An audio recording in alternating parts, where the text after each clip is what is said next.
കുട്ടികളിലെ ലഹരി ഉപയോഗം തടയുന്നതിൽ രക്ഷകർത്താക്കൾക്കാണ് മുഖ്യ പങ്കുവഹിക്കാനുള്ളതെന്ന് മുൻ DGP ഋഷിരാജ് സിംഗ്.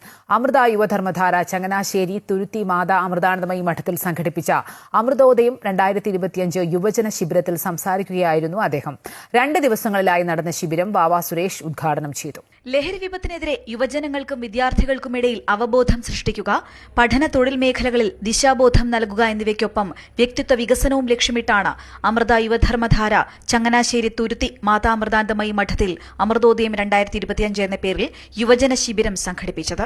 കുട്ടികളിൽ ലഹരി ഉപയോഗം തടയുന്നതിൽ രക്ഷകർത്താക്കൾക്കാണ് മുഖ്യ പങ്കുവഹിക്കാനുള്ളതെന്ന് മുൻ എക്സൈസ് കമ്മീഷണറും മുൻ DGPയുമായ ഋഷിരാജ് സിംഗ് പറഞ്ഞു.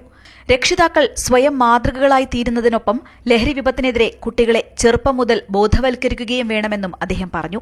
2 ദിവസങ്ങളിലായി നടന്ന യുവജന ശിബിരത്തിന്റെ ഉദ്ഘാടനം വാവ സുരേഷ് നിർവഹിച്ചു.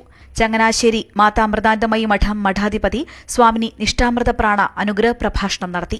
കാസർഗോഡ് മാതാ അമൃതാനന്ദമയി മഠം മഠാധിപതി സ്വാമി വേദവേദ്യാമൃത ചൈതന്യ, ഐത്ത് സംസ്ഥാന കോർഡിനേറ്റർ മുരളീകൃഷ്ണൻ, ബ്രഹ്മചാരിമാരായ വിവേക്, രൂപേഷ്, ശിവാനന്ദ തുടങ്ങിയവർ വിവിധ ക്ലാസുകൾ നയിച്ചു.